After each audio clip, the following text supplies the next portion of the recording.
आज राज्यामध्ये गुंतवणुकीच्या संदर्भात 17 करार आपण केलेले आहेत।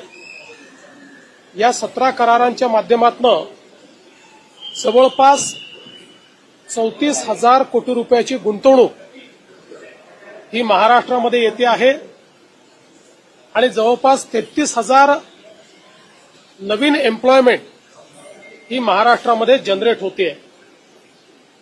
हे जे करार झालेले आहेत यातले 5 करार हे उत्तर महाराष्ट्रामध्ये आहेत, जवळपास 9,866 कोटी रुपयाचे, ज्याच्यामध्ये नाशिकमध्ये, अहिल्यानगरमध्ये आणि नंदुरबारमध्ये गुंतवणूक होते। 5 करार हे पुणे विभागामध्ये त्या ठिकाणी होत आहेत, जवळपास 11,966 कोटी रुपयाची इन्व्हेस्टमेंट आहे। 6 करार हे विदर्भामध्ये होत आहेत, जे 11,642 कोटी रुपयाचे आहेत आणि गडचिरोली, चंद्रपूर आणि नागपूर या भागामध्ये ही इन्व्हेस्टमेंट होणार आहे आणि 3,000 कोटी रुपयाची इन्व्हेस्टमेंट ही रायगडमध्ये आहे, ज्यामध्ये मोठ्या प्रमाणात त्या ठिकाणी एम्प्लॉयमेंट देखील जनरेट होणार आहे। आणि आपण जर बघितलं तर वेगवेगळ्या सेक्टरमध्ये देखील ही गुंतवणूक येते आहे। याच्यामध्ये ईव्ही बस आणि ट्रक आहे, याच्यामध्ये इलेक्ट्रॉनिक्स आहे, याच्यामध्ये स्टील आहे, याच्यामध्ये सोलर मॉड्यूल आहे, याच्यामध्ये डिफेन्स आहे आणि इतरही काही वेगवेगळ्या पद्धतीनं ही इन्व्हेस्टमेंट येते। एक जीसीसी मध्ये देखील इन्व्हेस्टमेंट या ठिकाणी मिळालेली आहे आणि मला असं वाटतं की महाराष्ट्र सरकारच्या ज्या काही अतिशय प्रोग्रेसिव्ह पॉलिसीज आहेत, आपण बघू शकतो की एकीकडे टेरिफ वॉर सुरू असताना देखील महाराष्ट्राला इतक्या मोठ्या प्रमाणात गुंतवणूक मिळणं हा गुंतवणूकदारांचा महाराष्ट्रावर असलेला विश्वास आहे। आपल्या उद्योग विभागाच्या माध्यमातून ज्या प्रकारे आपण मैत्रीसारखं एक पोर्टल तयार करून उद्योजकांना end to end digital experience दिलेला आहे, त्यांच्या गुंतवणुकीत सगळ्या मान्यता आपण त्यांना देतो आणि लवकरच आम्ही 100% जे लँड अलॉटमेंट आहे त्याचे डिजिटल पोर्टल सुरू करतो। त्यामुळे अशी अतिशय ट्रान्सपरंटली या ठिकाणी एक एक्सपिरियन्स हा गुंतवणूकदारांना येत असल्यामुळे मोठ्या प्रमाणात गुंतवणूक या ठिकाणी वाढते आहे आणि पुढच्याही काळात अशाच प्रकारे गुंतवणूक आपल्याला पाहायला मिळेल। सर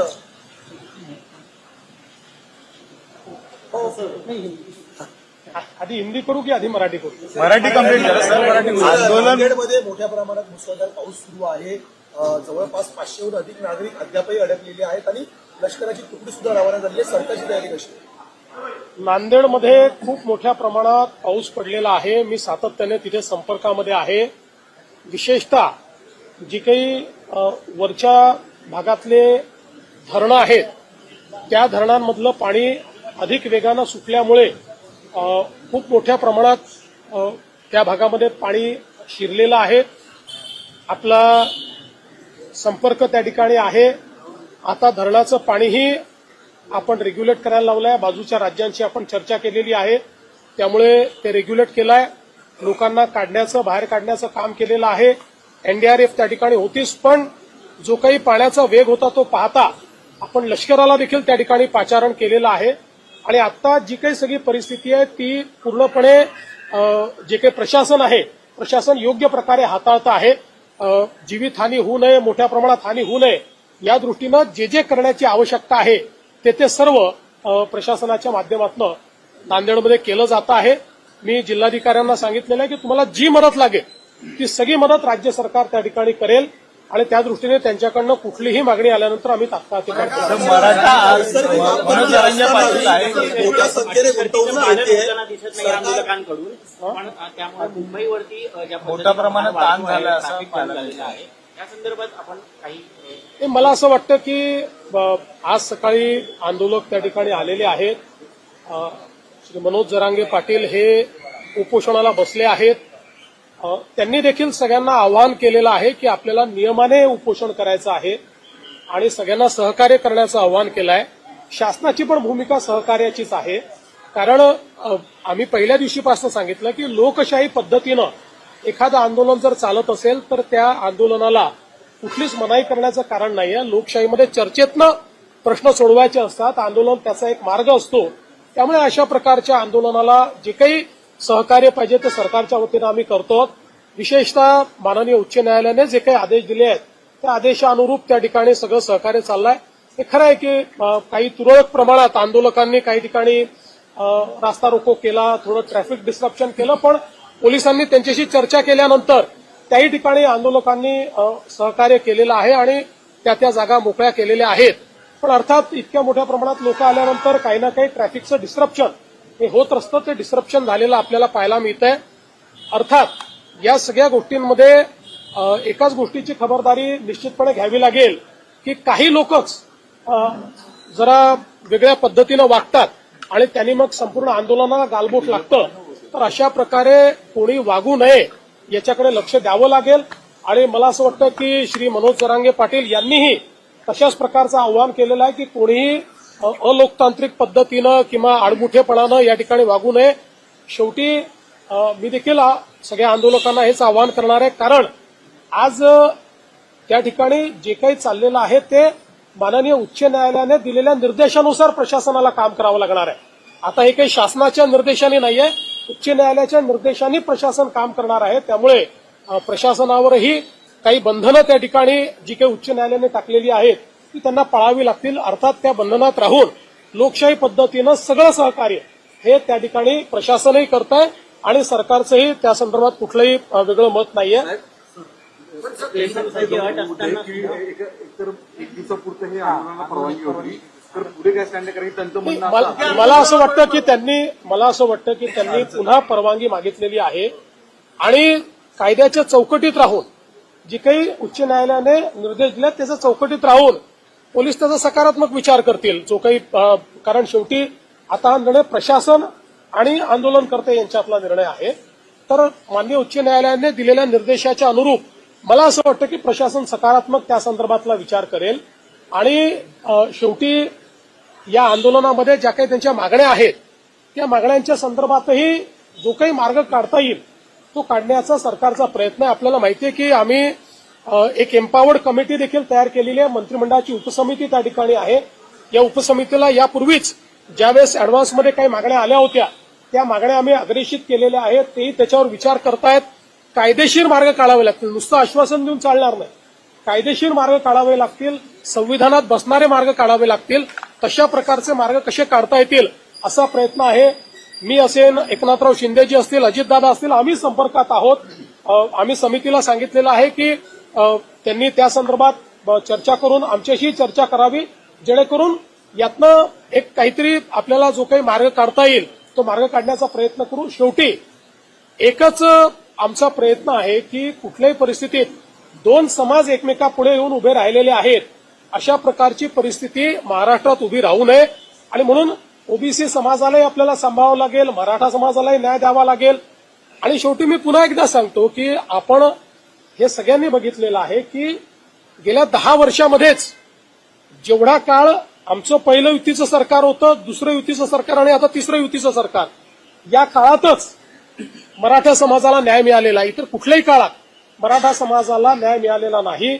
आरक्षण देण्याचं कामही आम्ही केलं आहे, सारथीचं कामही आम्ही केलेलं आहे, अण्णासाहेब पाटील आर्थिक विकास महामंडळाचं कामही आम्हीच त्या ठिकाणी करून उद्योजक तयार केलेले आहेत.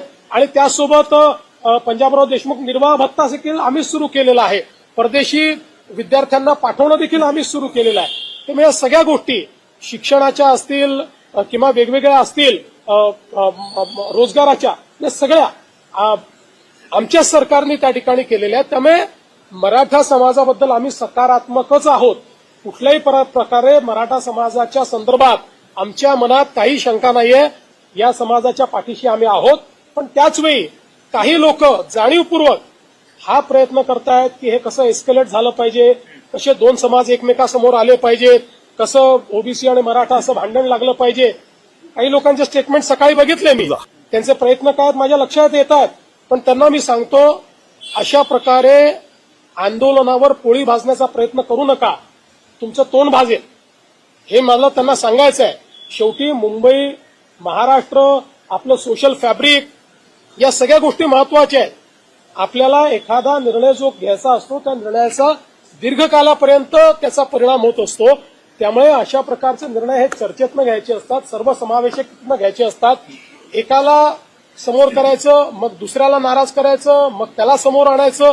अशा प्रकारचे प्यादे लढवणे, अशा प्रकारचे एकमेकासमोर लोक झुंजवणे हे या सरकारचं धोरण नाही. आम्ही त्यातनं प्रयत्नपूर्वक मार्ग सर, काढतो. तुम्ही चर्चेबद्दल बोलताय. आंदोलक आणि तुम्ही, आंदोलक आणि सरकारमध्ये काही चर्चेची शक्यता म्हणजे काही त्या संदर्भात काही पावलं?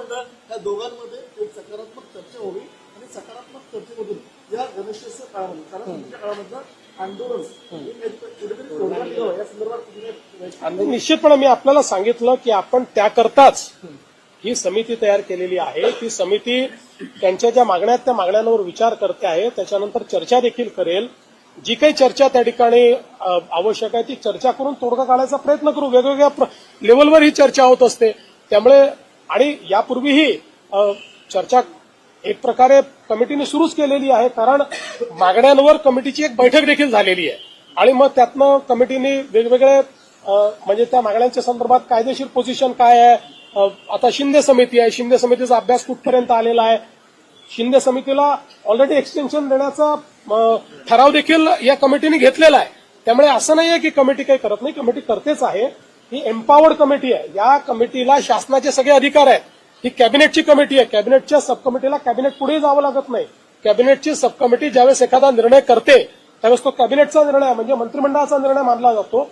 अशा प्रकारची एम्पॉवर्ड कमिटी आपण तयार केली आहे. त्यामुळे मला असं वाटतं की निश्चितपणे त्यातनं जो काही तोडगा काढायचा तो आपण काढू.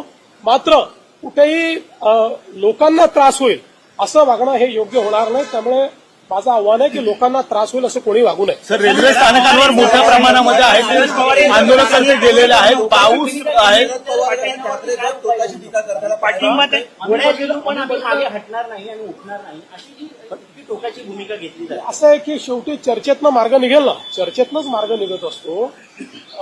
मला असं वाटतं की त्यांनाही माहिती आहे कायदे आहेत, व्यवस्था आहेत, समित्या आहेत. त्यामुळे सगळ्या गोष्टी एकदम सगळ्या पदरी पडतात असं नाही आहे. पण आपण चर्चेतनं मार्ग काढत असतो. आता मागच्या काळामध्ये आपण 10% रिझर्व्हेशन दिलं. आज अशी परिस्थिती नाही आहे. 10% आरक्षण लागू आहे. त्या आरक्षणाप्रमाणे भरती झाली आहे, भरती चालली आहे. त्याच्यामध्ये ते आरक्षण कुठेही कोर्टाने नाकारलेलं नाही. कोर्टात आरक्षण आतापर्यंत नीट टिकलेलं आहे. त्यामुळे आत्ताची परिस्थिती अशी नाही की मराठा समाजाला आरक्षण नाहीये, ते ऑलरेडी आहेच. मराठा समाजाचं आरक्षण टिकलेलं आहे. पण एक गोष्ट मात्र निश्चित आहे की वेगवेगळे पक्ष जे या संदर्भात सोयीची भूमिका घेत आहेत त्या पक्षांना माझं आव्हान आहे की सोयीची भूमिका घेऊ नका. भूमिका घ्यायची तर ठाम भूमिका घ्या.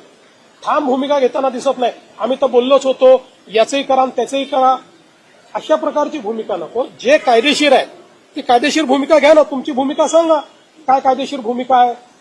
या संदर्भात ते भूमिका याकरता सांगणार नाहीत, कारण त्यांना समाजामध्ये भांडण होताना कुठेतरी त्यातनं राजकीय फायद्याचा वास येतो. आम्हाला राजकीय फायदा करून घ्यायचा नाही. आम्हाला सगळे समाज सांभाळायचे आहेत.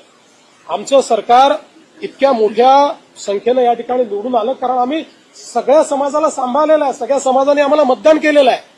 त्याच्यामुळे आम्हाला सगळ्यांना सांभाळावं लागेल. सगळ्यांना सांभाळून सगळ्यांचे ऍस्पिरेशन्स जे आहेत ते ऍस्पिरेशन्स कसे पूर्ण करता येतील हे आम्हाला प्रयत्न करायचा आहे.